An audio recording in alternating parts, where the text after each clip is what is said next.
Pathian tu thiang lim mi ngai thang u FSC bunga chang somni pahni atanga somni pali Pathian thu ngai thang u nupui teu lalpa ne na heinin tulu tang hian mani pasal te ne na in tulu ro Krista chu ama nge taksa chandam tu nia kauran lu aniang bok hian pasal chu nupui lu ani si a FSC ve bungruk chang khat atangin naupang teu lalpa chuan in nu le pa thu zom ro chu thil dikani si a inu le pa choi moi ro chu thu pek tiam nei massa berani chuti chuan itana thanga le a hian idam rei bokang tin dang ni pa teu in fa da titin ursula lalpa thunun na le zilna chuan en kol zok ro lalpana thu kan siarte malmin som saro se amen itong trying lalpa point chanu a hian nangma pol turini biak buka kan lo kala Kristian Chhungkua Crusade nein chu I chung te om dan tur Chhungkaw Inpawhna Chhungkaw in lei chin na tha kan nei theina turin hengi thu kan siar te le I thu dang te mangin kan in pol ho dona Chhungkaw in lei chin na tha Chhungkaw that tak kan din theinan I tharau thiang min kan ne na thu han soyang che lali suam mangin kan di le amen voina hian trong trai na kan soyang khan Kristian Chhungkua Pathian chungte ani thu ni zana kan soi to a chu wangin voin chanua chuan Kristian Chhungkua Inpawhna tha soi kan tum don ani hei no pangte in fel hle maya in mel a thabok sia voina hian nu le pa te puina thu le nu le pa te chona hla in han sale nga la a lu len ka ria kha khan nu le pa te thin lunga po thu a soider to ani semi chun zom chuan voina hian Chhungkaw Inpawhna tha hei no pangte point school a khan thian te nei lo chan hreom in tinge yanga ina po kom tur ti turin nei lo chuan hreom in ti thina ni ma se la thian te nei na in po tlang taka in om chuan nuam in ti thina ni chu tiang ang Chhungkaw nuam kan siam theina tur chuan Inpawhna tha relationship tha kan nei theina tur kong then khatte kan ngai tu ho don ani University of Nebraska anti chunga chuan department pakhat awma chu Human Development and Family Department tinia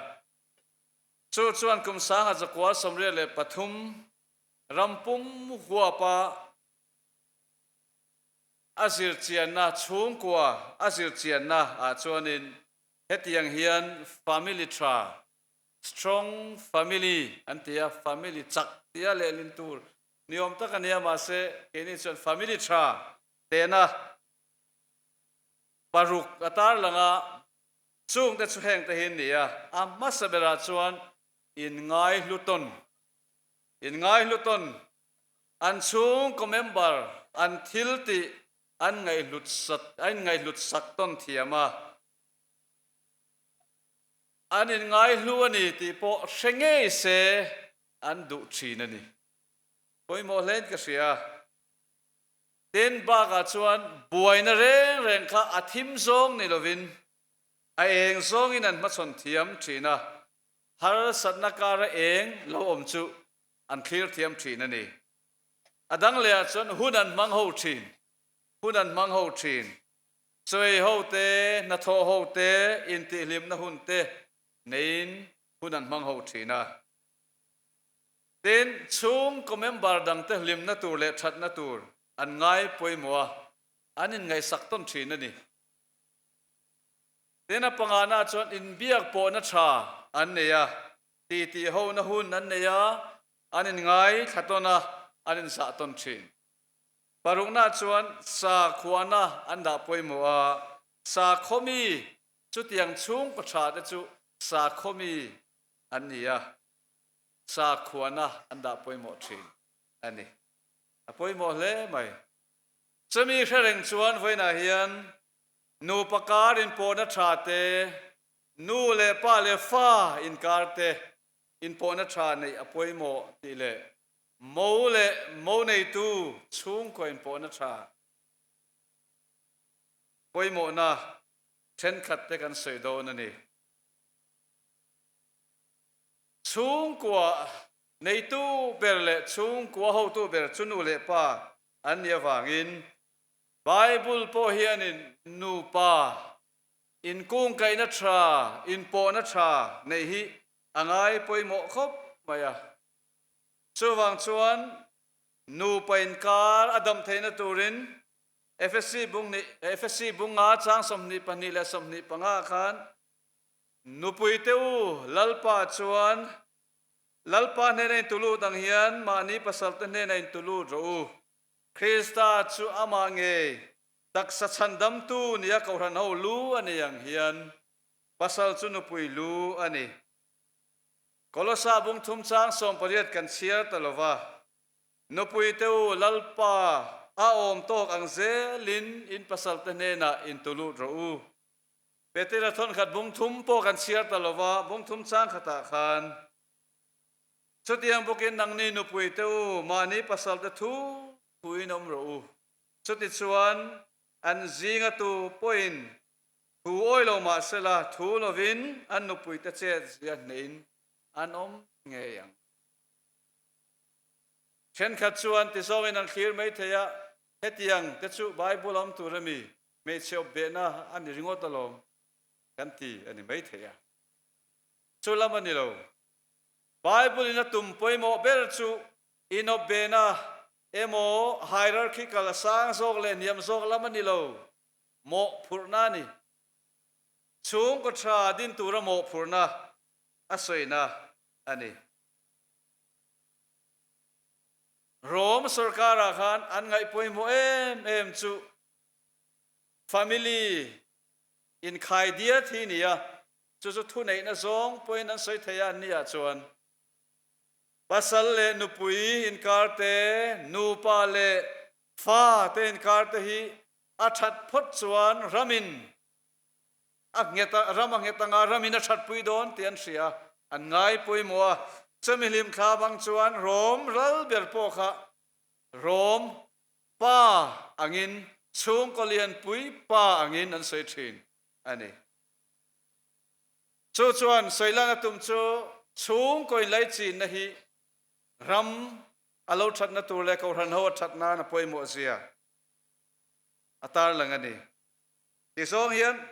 chonulamania mutte chuak duwa muta chualo nan ti song hian han soi teang mi testimony han hoila mi testimony mangin han soila tle min na chiang dewang chumo Bible hian enge tumani ko ran me che suai tu pakhat damdoina kan fate no ma damdoina kan nu zo kan ni awma chumi achua trum chuanin an hongal mai turin an hongal mai rem lova chuwang chon ina kan han chola chuta min sil chunia chuwangin hei hi in thlasung lo takin kan soi ni so ko ran me che suai tu chuan ti hian asoi ni ka pasal hian zu aina ko ran me che suai tu ni boka pasal zuin nei chu anuam du chia lo natia dik ya hu mai thei ni tro Sheom katin ti ngai na vak ka se box si lova ko ran me che suai tu ka dia chen ngot kha adik box si lova zuin lovin om se ka du ngoi maya ma se zu ngai thei box si lova ka trong trai về na sa ni a se ti ngai na hi om vak lova a chang le ka thin rim de hen kan tum sana ti ngai na om chuang si lo ko ran me se shuai tu kan han ni ve boxia ka trong trai a voi kha chu mania fian rial na ya ka pasal ta na ka trong trai na chuan pathian chan na ka dong ta lom le tia pa ho point sin sia reng tur nin ka sia he thu hi ngai tu zui tlak nin ka sia chuta ko ran me se shuai tu nui na a trong trai na a chan na a don chu adang lam khop maya I pasal ne na intulud la a thu inom ro ti khania lalpa ka pasal thu kom don chuan chu ka zon sakangai dona ka khit sakte ngai dona oran me se shuai tu kan isia ti thailo ka tia rong bolin ka chuka ina in nuaya rong ka bola kan trong trai le thina I pasal ne na intulud la thu inom ro Bible kan ena adik cia boxia ani mo ka trong trai le ta tialom ani o lalpa hei hi thu nin ka sia ka trong trai le thin hei ba kom lo vai thu ani sen sia khap boxia ka pasal thu in kan omange ni ma se min dem su o antia zana lo nia dar som pakhat som pani vela chuan ka pasalin min tlo thau le don ti ka hechiang reng baya atialo a chuan ngai te bokin dar som pakhat som pani vel bora chuan min han ti thowa zulak sakangai ni danga she ngoi ti thin khan chumi tum chuan karil ruin lalpa I thuin o kan tia lim em khan zu ka lak saka ka khit sakta ati zu ka soimoi lo athat lo sia nupa ati lim lo sia kam senghal tero sumi lim ema kan lak saka ati turanga soya piang kan ti sak chu amela tang han maktina alom toni amela tangin maktina alom toni chutiang bokin hundanga polo ni zela chutiang ani don chuan ye ko ran me se shroi tu ania kania ka zon fo te hi moi lowa chu wang chuan ada khol deuh te po hi thani hi te po katia ko ran me se shroi tu chung ril buaina ani nema sela makdeu mai chu kan kai toy me yang chu trong trai na chu pathian in chan alo se hau lo maya ma se voi khata khan achangal chuang lo lalpa I thuania kati zelang katia ma se pathian ne na ka trong trai na chu theni na oma kan pa chu makdeu mai na zuin na muna pathian na muwa lo piang thar ta ni hei hi luin ka sia Chhungkua nu pakarin rem lo hian kan ram na satakin ang ngonga sumi siam rem tur chuan a khoyama zok kanin phania mangaya Bible chuan ama sain nupui teu in pasal de thu inom ro ane na in tulu ro tin min fui ma support ani sakordai biala kom lai khanin bai tin khuwa kan tualupa aming he chu kan soyenge tualupa lungmuana ani PCI in kompuya puhana fapa haron kala kanin muwa tualupa lungmuana chu mi pa ve tak menia kan singa poin pa tak hi chu kan om karinga kan upa te singa te ami pa lama po hian ma sei chu en ton kher tur chu ka ti chuang lova ka soi do tak chu an nu hi nia apa khop maya anin hi indung zonga sakrem lutuk mai hi kong na nia inan sadona chutiang tur chuan ruwa man na nei veka khati lai chuan thing inin sakani ti kan sevek o me arwa man vek to chuan nu khanin o kanin hi chu adung zo hian tian han sapheila avanuam done man tia tolu palung mo na chuan mei che lo trong ve wangin awang loin kan sang anuam lo theyang perin atung zo ngena sathatani apa khop maya achu mai po chu ni lo mà lai chuan lo kan nei thin kha lo wan kala ma songin lo ma ruai dona ma songin alo fang feka eng kim kha lo chi ka among zum lai buat chero puisia thotla kan ni lo ni hi ati hemi chini tholo tur ya ma lo kham feka tu kan bung dona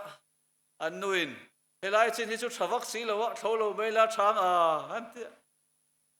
lung mo na chuan me che lo tong ve wangin among a train kan thanang anti tholo turan ti song song tho feka ni a voka vulpo anuin voka vula alo sal ringot meya zinga anuin vok cha petura zuka chu vok om ta reng reng lo khoi nge kan vok khi tia an pa me so ka hal dei to amai ro chu an thenom nuin golden subidin lom dona ka om lai ni ya hun mang turin ka vakala an thenom nufel tak mai chu chan chin ka zota sumi vokan sal chan chin kher chumin thilani khami tum khachu atima ma devin ka sia anu hi aron kala eni hi chu in puya minon nei ve aron kala an kara in pahni emo awma chu taron soi chu ron chap de ka ti em lutuk hi chu adik lawani antia hamaro chu in then hi chu pathian ma karin sui to se in then em hi chu athalove tin lung oi vak si lo ma se in then se boxin an ho ve le amai ro chu athuoi na wang chon golden jubilee an thlenga an fa ni se pachatak tak kan ne ya ko ran rong bol tu ko ran upa te hiala te pothen chu an lom zuita ani ka sai du choi hi ni ama sain nu te u kan pasal tane na in tulut phot mai teang chu poi mo ni pasal tane na in tulut tura fui kan ni ya an zinga tu poin thuoi lo ma selangin pasal te khan ko ran ho thu lo loi se lo ma sela thu lo vinan nu pui te che zia nein an no mang tiani no palim kan ni theina turin pa kha alo la fel tok che lo ni pon khonge pathian ma kan in tiam to lom hain tulut phot teang ichuan 50% tal chu athapot ang nilawa ke ni le zel kan in tulut lowa kan lo thin rim ve ni si chuan ake chia ani ringot mai don ani nupui te ya chau ka top don lo ania pa te u in ngai tu te kan nupui te hi kan ne na in tulu don se in tuk lu na tla kan yang apoi mo ni o kan nupui te hi kan thuoi don tak se oi tla kan yang nulat lang wal te u ngai tu ro chu tiang mi chu kan nei don em zona poi mo takan yasin pasal te hian kanin ngai zon lai chuan zana to lai chu whatsapp te ni to itel lo chuan zan po kamu theilo han ti ngai lu tuk che kan ti cham chia ma se nu pui te duan le na chang shalo mangai thu po sin le na chang shalo in ngai zon lai ringota ka mangai che mel thaber khovela hian kan han ti deu duama an mani ne nan a thei ang zong te ro mi pa hian arim tu kan ni zo ka wang hian thei ang zong ral thuam man ruwa kan han zonga nei ta chenga mangai thu sil le na chang shelo ibel hi chu athani han ti le na chang shelo hi kan tamania pa te u zaina yan kan ho nu thewa yan kan mangai thuin sil thar teang iwahan that tak em iwahan duam tak em isoi thar leang miang romantic devin mole nu pa chu romantic devin tiro no pang teu kan nu le pa te hin ngai zo reng ro se chauka de po in chai ro se sitting room a de po harin chai sela fa de po in kan lo nu yang kan limpu yang chu chung ko lim kan siamang nu pa relation avan chadon em chutiang turin pa teu nu ten hian keman hian in submit tak don se in submit atla kan niam ti zona lian ta kan in submit tlak ni turin kan nena in tulu don tak tak se in tuk lu na tlang ni turin in buat sayang u pasal te u in nu pui te mangai ro ati suy ni lom ni mangai na kan nun su pui angai ni semi tur chuan thil ti du na poimo thil ti du na poimo mi pakhat dokla san ti hioma anu hian tual hi lo thlo fai sia ke ni chu tual thlo fai tur kan nei vak lo mai theya maro chu in an lo ti fai thina tin kotvel te pon lo ti fai thina a ho chu angeyom vele renga dokla sa chuan anu ne na a ho mai mai mai huni pai itiu yom lutuk atisia mase anu chuan a thul chuan lo ative sia thunga thul phot chuan voi kha chu dokla sa chu training na muna kal lo male training na muna chuta aron hong chu aron danglam ta anu in tual zo lo thlo fai chu itive sia hun hiu yom huni pai na salutuk italo chuanin nui kot lai thlo fai chu awan nuam te lul em anti ta hlau maya chimizana nu limzia le an pa dang lama muwa wanga an chung ko limzia ngai to pha ka ni lo chiminua chuan anu pui chuan na tho puya som ta zia dokla sa chuan tira chuan an narna vai khat chu ole ti du nang miang an han tho dun chuan an ti du na thil ho te an soya man lai an star luite mo eni po tia karon tlan pa hian karon in kap thaneo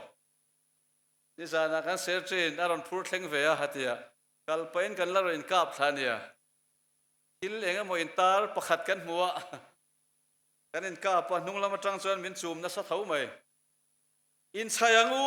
kan lain chayang hote te kan ti anga kan soyanga chuan dokla sa te nu pa chu nuwa man ti thar em tamaya na tho dun chuan ching ta ni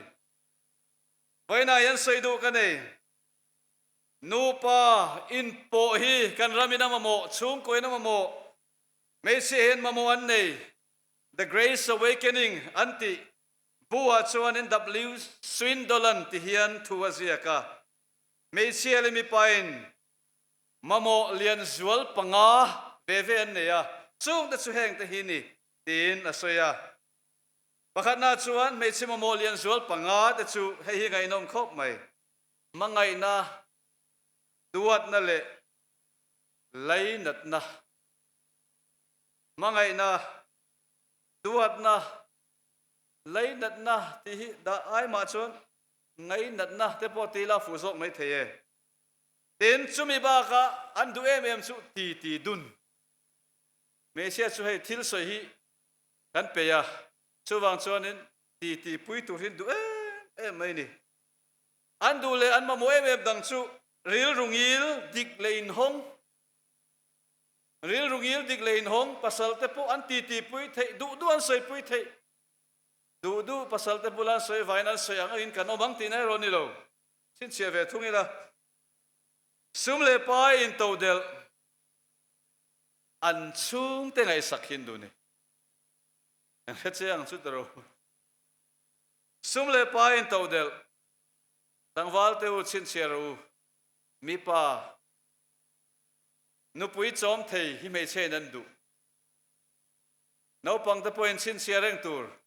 nakina chuan chhungkua ken kol theyang ti ngai tu atlat tur tina ani chu mi pa mamolian zual panga asai vele chu nu panun lim takaman ata masaberani an mani ti lim thei tur chian tha nu puite ko pui it omle duom nula line cheyang reng khan I thei to pin in ti fairo ti na ni chu an mani chan pui pe mi mak pe mai chu mi pa hian kor ha thei reng po hi nu pui ti na ko than lak sake mo han hak tir hian ni leng hian an churin hi atlim veng mai ni amak lutuk mi pa hi kan pang chang an yo chu tianga chan pui pe mi ko pui chun duwa hei chin chero an mani ngai sang tu mi pai na huat em chu kom chak pai tluk lo ti hi ni kom chak pai tluk lo ti hi ni ngai san mi pa hian kan du mi ai na thabik lawang ma se ko pui ni mi awangin ngai sang ro in relation a that kha poi mo ber so su poi mo ber ani chumi kara poi mo chin ngai dam na len sia thiam na chumi tel lo chuan nu panun hi akal thailo in ngai zon line dar kar ni le dar kar khat vele mo ai re deu te point muwa kan ngai me ma dar kar som ni pali kanam dun nuwa chuan kanin ngai nei tlan hiam ta mo ti mai tur hian alo om thin ani amai ro chu chumi kan han chen pui kan sia chut bok bon chan da nei nang lova tro bai du dan poi nang lova thak ngam dan poi nang lo kan han chen khoma Chhungkua a har sa ni kan hanin muchianga thaber ne kan siat kan fel lo ne ya tlin lo ne ya chi sang sang lo ne ya chumi ngai dam na le in siat thiam na ne ya in tran pui ton turom tur chu kan ni ya chu tianga khom kan ni hian in rem na thatta ka lo om thin biligraham anu pui khovela rong bol tular nu pui meu puin mi pahni te rem taka kanom dun theina chu in ngai dam na le in siat thiam na hi ni in a say nge ani then hay kan kai le sam teng in ngai dam na ba ka in ngai sakton na te in fakta hi war tur me chepa war hi pakhata om kan soi tiang mi pa hi kan zam ve thei khop me pa de po hi engamati don po hi an zam ve thin ani tin chu ba ka chuan engamo awanga in sit na hi alom ve thei khop mai nupui te hian in man thuayang mi pa poin kan nupui te chu an kan man thuayang heta hian mo kan phurton ve ame selam atangin han sei taila ka hriat ani boka wangin a chiang de o me papa khat chu ngong a hian serlian pui mai hi ne ya thilati don le mi ma din to han ti hian ati maya seoma te ni chu achak lo na pakhat kha ne ya en tin nge nun katiang o atia angai to chuak ta ni pa i ngong ser hi hei hian ati pa ngot mai che moi kati apa i pa ria wasin antia chumi nuwa chuan chu pa chuan ngong ser hi za pui to lo ngong ser mani se huai takin a ding mai ni kapate dewa wang hian antila tro hey kan pastor senior om boka kan bial to pastor kan size pu yang deu boka lo ni boka kan zam lo ve ngota kan nu hian ipate si minti ta se ka zam cheme yang helai rong kalpo kangam don mi ma se ti lo khan min ngai san ve tlat chuan palian vak lo mala inal thau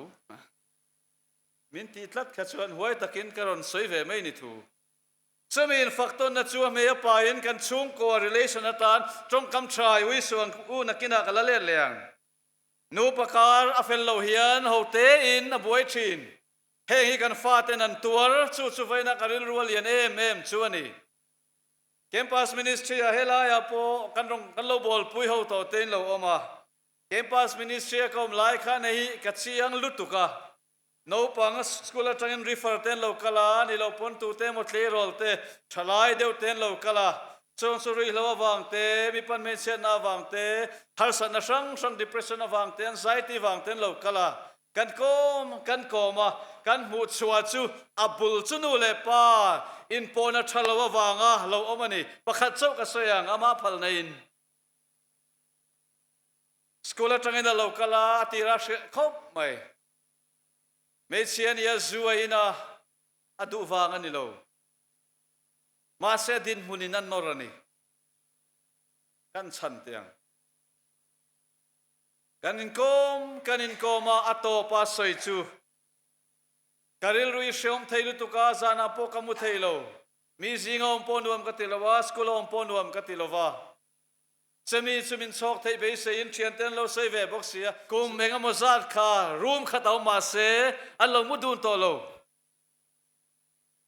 chu chuan an hriat mia lovin an fa tenuna khan le ta chuani nu le pa teu chuwang chuni voina hian kanin kar hi isiam thangu engwang poin khero se mi tu ma hriat du lo thilawangin khi po ni ro se voina hian idin thar leng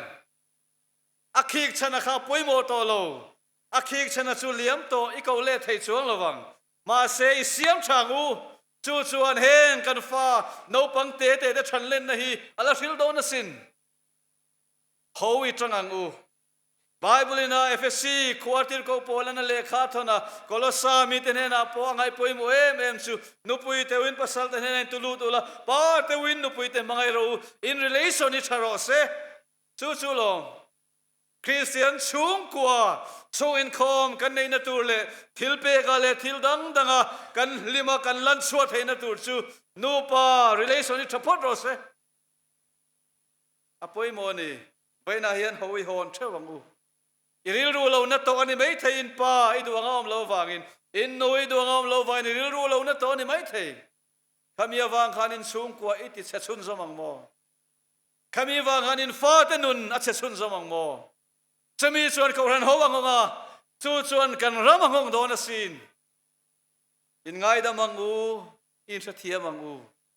hoi su Krista wangin kan nu panun hi siam thaleng u nule patele faten karin pona tha apoimo kan fa na thian tha ni avatul em sai thuilu tuk to lawang he chu ke mani nu panun than lo wai kan fa te an sak to in hriat mia lo in kan hriat mia lo hian lo sak to ni kan sei to a kan relation siam thaila kan fa te ne po relation siam thang miang hei poimo kan fa te tan thian tha ni poimo ni nule pa te u kan fa te hian no pang te po hian kan ti tiang star ten lo nei ve a ngai zong te pon lo nei ve tle ma tle rol deuh chuan tle ma no pang de we hriat khan chu mel tha ka til tu ka star lo ti se nule pa te u pi le pu te u khongai takin iler lutuk lo ti su o lo ti lul su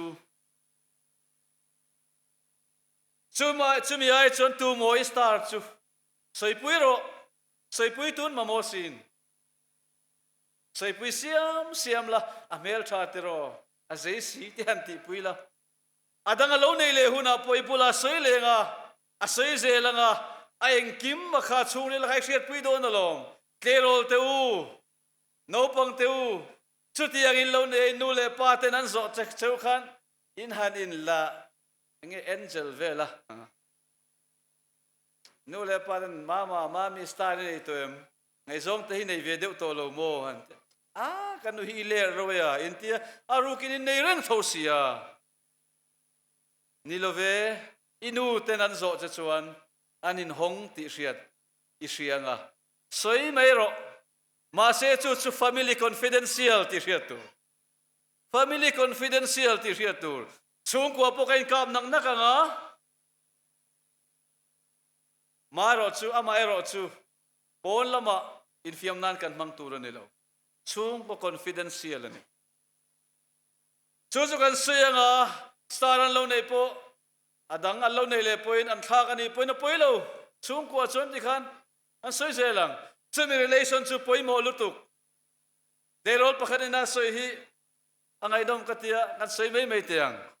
ngai zong ani ve anu le papula soi ngam si lowa angai zong han loin ti buaina samaya ma se tu ma thil ngam si lowa voi khat chun nu le pa de khanin an thil tina khana in ngai zong lai chan chin kha an soi tui khop maya chumina chu tlei rolina soi chu kanu le pa ti khan ngai zong kanei na ril ru le ka lo thlir dan zong a kha adik lo ti min ria tira ka har sat na zong min solve sakani thil ho te ni voina kan soi hi ma se nu le pa le fa te in kar hi kan siam lo chuan akak azau lo chuan kan fa te hian an tlei rol puya tangte khoyamo tangin social media tangin YouTube tangin chi sang sang thon thua tangte point an lo dong tho ti yang isoyang u samia tan chon chuin khom de poi thatho ania chuin khom ma tanila chuin khom ma han khang song song kan soyang ka ti na ni lo kanin mu khom ma kan soi ho thin te hian alo pop thina zoi na local thin chu tan chon pa ai nu in poi mo zo mi pa ma chon mo fa de soi du manglo ma se nu ho chon en ti heu a se ro ka soi cho don cho ne min tia an soi se la nu chen ti pui thia ma han sep pui thia ma kha poi mo ni kan fa te hian in bun ruan na tur an duwa social media te in bun ruwa ka an lungai na ten har sat na te an status karil ru siam lutuk hi ka du kamang ang lutuk sang an status khatiang ni lo han chu kan ne na omang miang an ngai som tenen point lo ti thiam lo theya an zirna po an boi theya engamon ti sia deu len lo hau dewin isuale malo min ti sin lo engwange ni ya ti ein ti pui hi kan faten an mamo ani atho ka pita an buan te atho ka pita sual beranga chuate atho ka pita that se beranga chuate hi kan fate kan ti tur ani lo an ni big lo hei to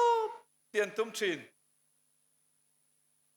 hei to ban chua ve pa se an ti thato lowa an ti thato lo wanga zei lo ber ang kan chua hian kan fate nun ang ngong ani Sigmund Freud na soi ngai nom deuh mai chu kan fa te hi ina hian a laili an chang tur ania an ngai dan te po hi kan dong song ve thiam tur ania an thin rim na te po hi an tilang ve ngam tur ania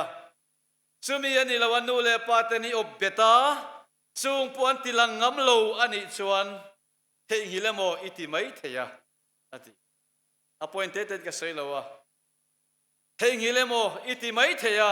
nima sela ron tleiro langa an manin nu na han mangdon chianga chimi an lo thin rim na te engman seingam lo na te obet riau ni en siat na te kha zoi na lo langa an mani le an mani chunga alo lang theya midang chunga kuthla nen lo lang theya aina sa jok poi khoina lo lang thei chawang chon lo pang te hian alayan chang tur ani tinan sei thin ani le no pangte kan muthu ni mai theya tro muthu ken phal lo teng bulami te kha om se nei devin ngok seu teng tu main muthu lo tro in fel le mai ngok ngai no mi lo ni kha bible chuan no pangte u lalpa chuan nu le pa de thu zom ro le children for Christ ni amoi te ro children for Christ iswatan no pangte iswa tran tlatu nang ni pathian chung de zinga hian mun lailin changanio iswan no pangte haron shuai asirtir anule patan shuai dona asirtir ten anlo hawa haw satlian ni lo ni o he haw te hi hlau thong khopin anlo hawani tiang tlukani ron kalngam mia lo turin anlo narani tina ania local su ti satlian ni lo atong kamahi anania masalali sona phalmia lo no pang ta local tira vanram chuan tani ziate akwang kwa malaso mani chuti anga pathian no pang pathian chhungkua mi te chuan kan ti tur poimo luttu ka chu pakhatna nule pa thusomani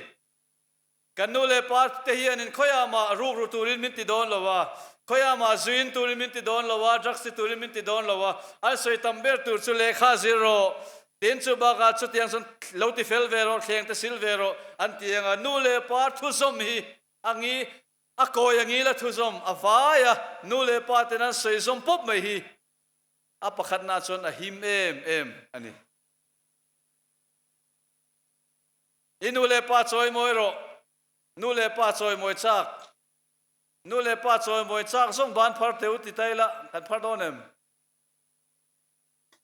kan pardon mi nule pa choi moi chak song o avan nuam em nu le pa choi moi in du tak zet chuan le to ke nu le pa choi moi in du chuan in kanu fel ka pa fel ti ringot ani lo in school a khan zirlai thatakin zirla result tha nei la phot mai na ti chuan in khom tu ran ti chuan thatakin in khom la i chu in khom ma trong trai ron ti chuan thatakin trong trai la inu le pa ten lo thei hi lo ani chuan kan in khom don lo mi no pang pakhat po hi James sahioma James chu anu le pa ten en khan tian thu khom trai mai a chon ei dona apa khan khamini han lo thei hi la choe ang ule hatia ma se James chuan kapa voina hian I suom lo mi ngate kan trong trai don lova hatia achanio inu le pa te remind tu tur nu le pa te fui tu turin ni ti chuan chu ti ngai ti chuan tin chu ba ka pathian ko ranau zingai nom tlat chuan chu nu le pa choi moidan thaber ania in tlangwal huna in lotlina khotlang ta na mi tangkai ko ran ta na mi tangkai I suaring tlat tu ni khan pathian in choi moi don ani voina kanu pa te kan ke bi shoi tu te Sunday school zirtir tu te kan ko ran me che shoi tu te po hi soila anu le pa an choi moi ni tero chu nu le pa choi moi dan thaber chu ani ti chuan I dam renga pathian in malasom chenga chu malasom na chu khovela hen chen don ani